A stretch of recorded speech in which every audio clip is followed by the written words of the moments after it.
4.000 makam tersusun rapi dan indah di Airfield Pandu, Kota Bandung. Di lokasi inilah ribuan jenazah korban perang hingga berakhirnya Perang Dunia Kedua.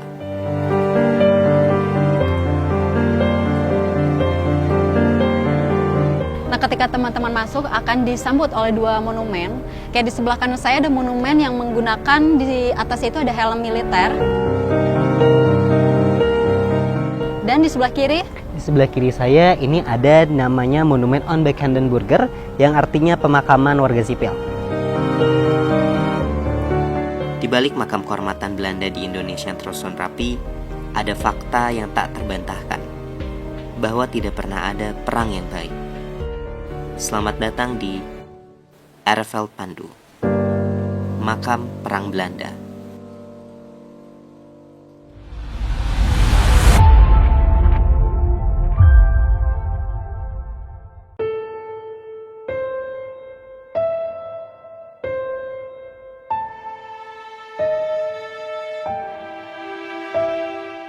Ini dia misalnya meninggal di sini nih Mas.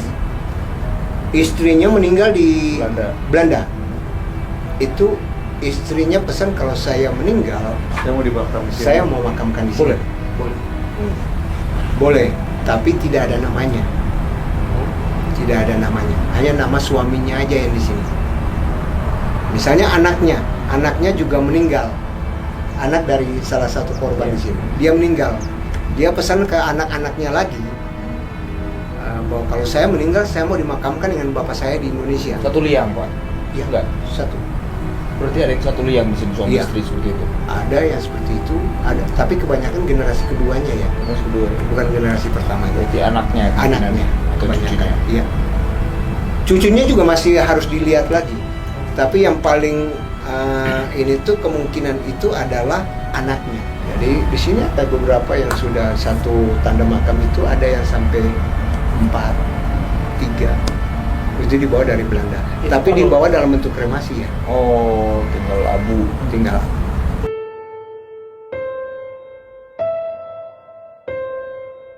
Belum banyak yang tahu, Wakil Wali Kota Bandung pertama dimakamkan di sini.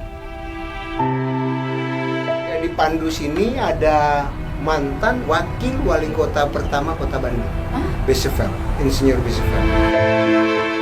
Bandungnya sendiri sama dengan yang lain apa ini Pak? Semua Airfield sama. Cuma kita ada punya 4 agama ya Mas. Ya. Yahudi, Muslim, Buddha, sama Kristen. Beda antara perempuan dan laki-laki. Tapi kalau Muslim sama. Hanya kalau Muslim itu kan dia identik dengan pemakaman umum di Muslim. Ya. Itu sama di sini. Jadi kalau di sini tuh teman-teman bisa lihat, ini tuh ada dokumentasi waktu pembukaan Airfield tahun berapa, Wi? Tahun 47. Jadi di sini ada proses pemakaman kembali. Jadi ada beberapa korban perang dari berbagai kota di Indonesia. Mereka dimakamkan kembali di Airfield Bandung sini, teman-teman. Dan untuk semua nisan-nisannya, ini semua tuh dibuat handmade, dicatnya dan lain sebagainya tuh benar-benar dibuat tangan langsung di area workshop daerah sini. Di area sana nih teman-teman bisa lihat. Oh, kita dari depan nih. Kalau yang sini ini untuk Kristen wanita, ini Kristen pria, Ini Muslim, itu Yahudi. Terus juga ada tanda Buddha. nisan yang dimakamkan secara massal seperti itu. Ada Buddha juga. Oh iya, ada Buddha juga. Tapi sini belum ada. Nanti kayak kita bakal jelasin lebih lanjut lagi di area makam. Area makamnya langsung. Jadi ini baru area workshopnya teman-teman.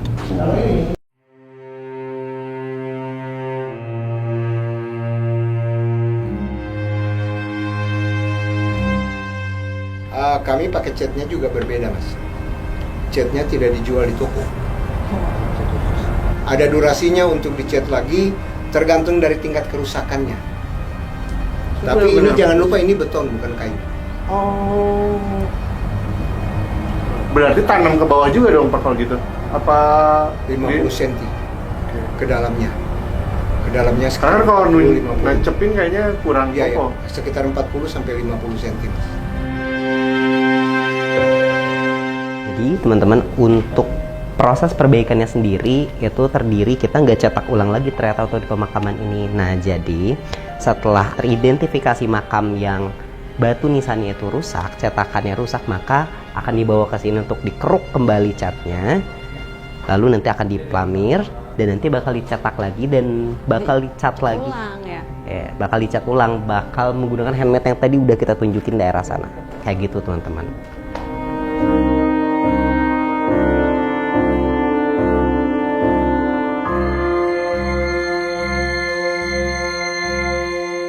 Ini khusus monumen namanya Chatterstelling. Chatterstelling ini adalah korban yang dari Chatter. Oh, Korban dari Chatter. Di Chatter itu ada Stelling itu bahasa Jepang, Belanda. Stelling itu artinya pertahanan kayak tembok. Kayak tembok, benteng kayak begini lah. oh men. Ya. Jadi mereka berperang dengan Jepang. Pada saat berperang, mereka berdiri di benteng pertahanan itu. Dikiranya mereka itu Jepang mau masuk dari depan di Chatter. Ternyata dia masuk dari belakang, jadi ditembak semua. Dan ini adalah monumennya. Ini adalah monumen. Monumen di sini nama-namanya saat itu korbannya apakah orang Belanda apa ada orang Indonesia juga? Ada orang Indonesia, ada orang Belanda juga. Belanda juga. Rata-rata ini sipil atau apa? Sipil dan militer. Sipil dan militer. Iya. Kalau ini Pak, tanda-tanda apa sih Pak yang ada? Ini di kayaknya horoskop, Mbak. sini? Oh, horoskop. Iya. Horoskop. Oh, Ini ini, kayaknya horoskop. Iya. ini Libra. Iya. Itu ada Virgo. Ini ya bukan hanya horoskop, tapi ada lambang-lambang religi. Kalau yang di Semarang malah ada yang Capricorn, Taurus. Kamu bisa lihat di sini di bawah tiang bendera itu nama-nama kota yang dimana jenazahnya bisa dibilang Makamkan dikuburkan di sini. kembali di sini di Pandu seperti itu.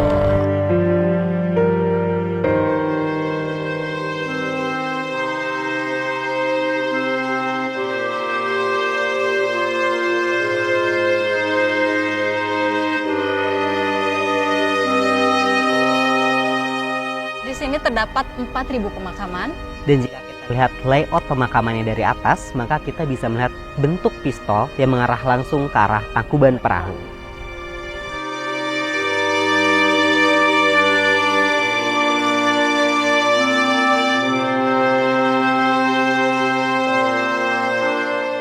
Nah, ada cerita menarik juga Wi di balik monumen ini. Jadi waktu dulu itu sekitar tahun 1948-an, ini tuh monumen merupakan para artis-artis Belanda yang kemudian datang ke Indonesia menghibur para tentara Belanda. Seperti itu, Wi. Betul banget, tapi pada saat mereka menghibur dan ingin pulang ke negara asalnya, ada suatu kecelakaan besar yang terjadi di tahun itu, yaitu adalah kecelakaan pesawat di Padalarang. Betul. Jadi pesawatnya itu crash di Padalarang.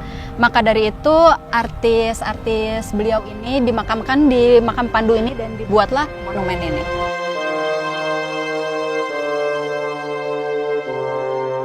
Jadi di sini adalah monumen Kenil yang dibuat untuk menghormati militer-militer Belanda.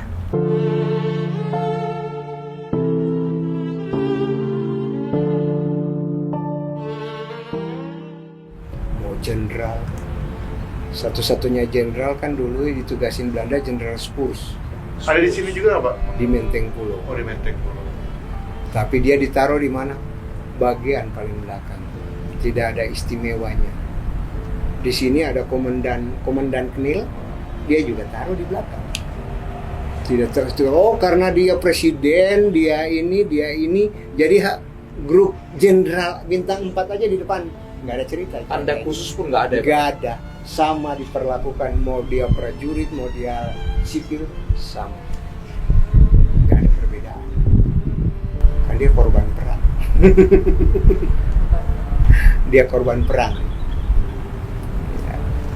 Jadi perang itu tidak baik ya Pak ya?